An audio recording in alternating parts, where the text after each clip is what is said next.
राजस्थान के एक छोटे से गांव सूरजपुर में एक युवक रहता था। नाम था अर्जुन। अर्जुन का जीवन बिल्कुल आम था, जैसे कि गांव के दूसरे लड़कों का होता है।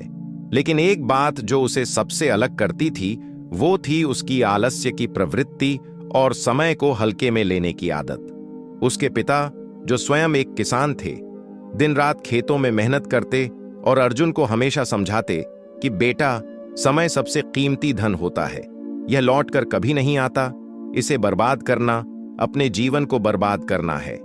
लेकिन अर्जुन उन बातों को सुनकर भी अनसुना कर देता।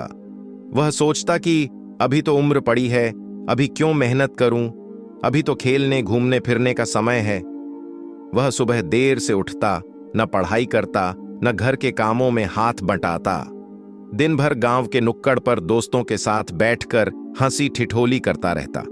माँ कई बार कहती, बेटा, जितनी उम्र बचपन में मेहनत करने की होती है, उतनी उम्र के बाद पश्चाताप करने की होती है। पर अर्जुन को यह बात एक कान से सुनकर दूसरे से निकाल देने की आदत थी। धीरे धीरे समय बीतता गया।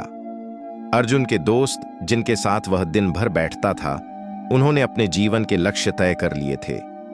कोई नौकरी के लिए शहर चला गया, कोई सेना में भर्ती हो गया, तो कोई अपने खेतों को आधुनिक तरीके से चलाने लगा। लेकिन अर्जुन वहीं का वहीं रह गया, उसी चबूतरे पर बैठकर हवा में उड़ते सपने देखता हुआ। गांव वाले अब उसका मजाक उड़ाने लगे। लोग कहते, अर्जुन का जीवन तो थम गया है, बस समय की बर्बादी का नमूना है। एक दिन गांव में एक बूढ़े महात्मा आए। उन्होंने गांव वालों को एक सभा में बुलाया और जीवन के मूल्य पर प्रवचन दिया। अर्जुन भी मजे मजाक में उस सभा में पहुंच गया। महात्मा जी ने कहा, जब समय तुम्हारे पास होता है तब तुम उसे पहचान नहीं पाते, और जब समय चला जाता है तब तुम उसे पुकारते हो, लेकिन वह लौट कर नहीं आता। अर्जुन को यह बात कहीं गहराई तक चुभ गई। पहली बार उसने अपने भीतर एक खालीपन महसूस किया, जैसे वह अब तक केवल शरीर से जीवित था, आत्मा से नहीं। महात्मा जी की बातें उसके मन में घर कर गईं, लेकिन आदतें इतनी जल्दी नहीं जातीं। उसने फिर से वही जीवन अपनाने की कोशिश की, पर अब हर काम अधूरा लगता। अब उसकी आत्मा उसे कोसती थी। तूने कितने साल बर्बाद कर दिए, अब क्या करेगा? परंतु शायद यह आत्मग्लानि ही थी जो अर्जुन को बदलने के लिए तैयार कर रही थी। समय की कीमत समझ आने लगी थी। अर्जुन ने एक दिन अपने पिता के पास जाकर कहा, पिताजी, मैं अब खेतों में काम करना चाहता हूं, मुझे सिखाइए। पिता ने पहले तो आश्चर्य में देखा, फिर मुस्कुराते हुए बोले, अगर वास्तव में तूने समय को पहचान लिया है तो देर नहीं हुई है। अगले ही दिन से अर्जुन सूरज उगने से पहले उठने लगा। खेतों में हल चलाना, बीज बोना, सिंचाई करना सब सीखने लगा। उसका शरीर थक जाता, लेकिन आत्मा को सुकून मिलता। इस बदलाव को देखकर गांव के लोगों ने भी सराहना शुरू कर दी। लेकिन अर्जुन के लिए यह केवल प्रशंसा का विषय नहीं था, यह उसकी आत्मा की यात्रा थी। समय की बर्बादी से समय की साधना तक की यात्रा।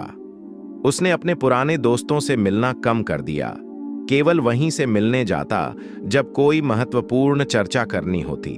उसने किताबें पढ़नी शुरू की, विशेष रूप से समय प्रबंधन और आत्मविकास पर। धीरे धीरे उसने महसूस किया कि केवल मेहनत करना ही पर्याप्त नहीं है, समय का सही उपयोग करना आवश्यक है। उसने एक डायरी बनानी शुरू की, जिसमें वह प्रतिदिन के कार्यों का लेखा जोखा रखता।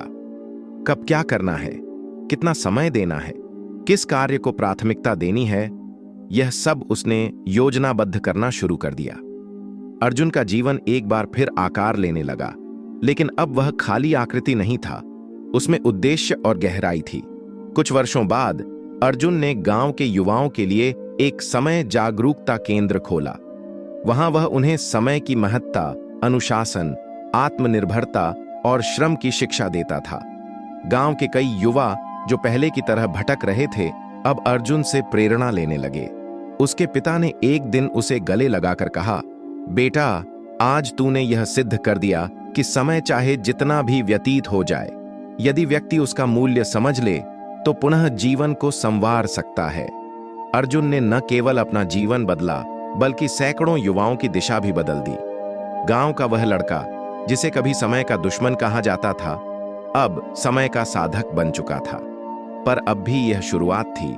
अर्जुन जानता था कि असली परीक्षा जीवन में तब होती है जब समय कम होता है और कार्य अधिक, और वह उसी परीक्षा की तैयारी में जुट गया था। समय की सच्ची कीमत वह तब समझ में आती है जब जीवन हमें ऐसे मोड़ पर लाकर खड़ा कर देता है जहां एक एक क्षण का निर्णय हमारे पूरे भविष्य को निर्धारित करता है। अर्जुन अब केवल गांव का एक मेहनती युवक नहीं रहा, बल्कि वह समय के महत्व का सजीव उदाहरण बन चुका था। वह जहां भी जाता, लोग उसे सम्मान से देखते और कई बार तो युवक उसे गुरु समान मानते। उसने समय साधना केंद्र को और भी विस्तार दिया। अब वहां युवाओं को व्यावहारिक जीवन के लिए तैयार किया जाता था।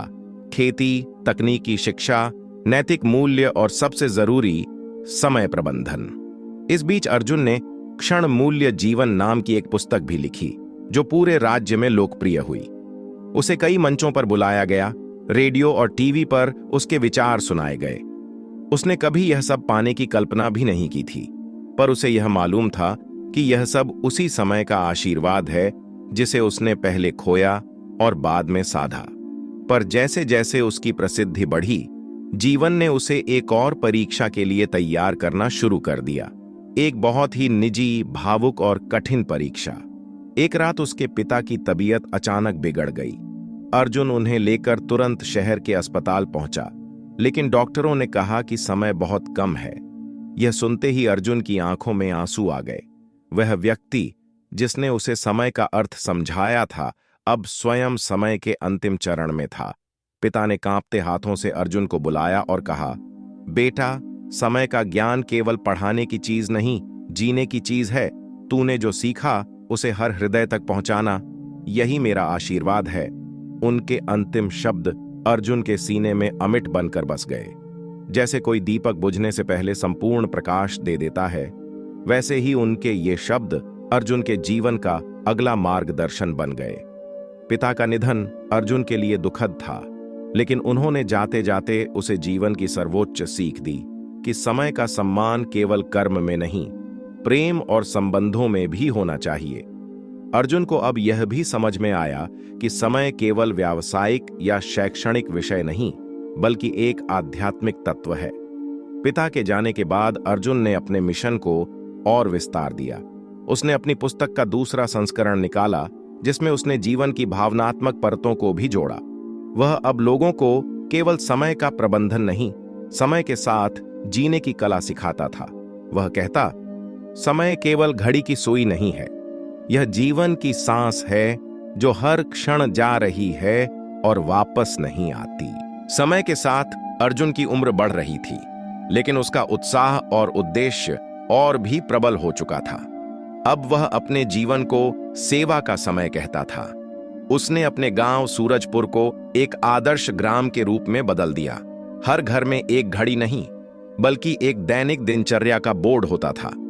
छोटे बच्चों को बचपन से ही समय का उपयोग सिखाया जाता। किशोरों को आत्मनिर्भर बनना और बुजुर्गों को सम्मान देना इस गांव की पहचान बन गई थी। सरकार ने सूरजपुर को समय जागरूक ग्राम घोषित किया और अर्जुन को राष्ट्रीय समय साधक सम्मान दिया गया। एक इंटरव्यू में पत्रकार ने अर्जुन से पूछा, आपका अगला लक्ष्य क्या है? अर्जुन ने शांत भाव से कहा, अब मैं एक ऐसा संस्थान बनाना चाहता हूं जहां समय केवल पढ़ाया न जाए, बल्कि जिया जाए। इस उद्देश्य से उसने काल योग संस्थान की नींव रखी। यह केवल शिक्षा केंद्र नहीं था, यह एक जीवन आश्रम था जहां हर व्यक्ति को समय के 3 आयाम सिखाए जाते थे। भूतकाल से सीखो, वर्तमान को साधो, भविष्य को दिशा दो। इस संस्थान में एक नया कार्यक्रम शुरू हुआ, मौन समय ध्यान। इसमें लोग दिन में एक बार 1 घंटा मौन रहकर अपने समय का आंतरिक मूल्यांकन करते। अर्जुन स्वयं उस ध्यान सत्र का नेतृत्व करता। वह कहता, जब तक तुम समय के भीतर उतर नहीं सकते, तब तक बाहर की दुनिया को नहीं समझ सकते। उसी समय उसके जीवन में एक और मोड़ आया। अर्जुन की एक पुरानी शिष्य सीमा, जो वर्षों से विदेश में सामाजिक कार्य कर रही थी, वापस आई और कहा, गुरुवर, अब समय आ गया है कि हम इस संदेश को पूरे विश्व में फैलाएं। अर्जुन ने मुस्कुराकर कहा, सीमा, समय जब बुलाता है तब कार्य स्वतः सामने आता है। दोनों ने मिलकर विश्व समय मिशन की शुरुआत की, एक अंतरराष्ट्रीय अभियान जिसने लाखों युवाओं को दिशा दी। अर्जुन अब वृद्ध हो चुका था। उसकी चाल धीमी थी, लेकिन विचार तेज। एक दिन उसने अंतिम सत्संग में युवाओं को संबोधित करते हुए कहा, समय किसी का गुलाम नहीं होता। अगर तुमने समय को समझा तो तुम्हारा जीवन अर्थपूर्ण होगा, पर यदि तुमने उसे गंवा दिया तो तुम्हारा अस्तित्व खो जाएगा। जीवन को मत देखो कि कितना लंबा है, देखो कि कितना सार्थक है। कुछ महीनों बाद एक सुबह सूर्य की पहली किरण के साथ अर्जुन ने आखिरी सांस ली, शांत, मुस्कुराते हुए, जैसे समय से साक्षात्कार करके ही वह अमर हो गया हो। उसके आश्रम की दीवारों पर आज भी यह वाक्य लिखा है, समय का हर क्षण ईश्वर का दिया हुआ वरदान है, इसे गंवाना उसी ईश्वर को ठुकराना है।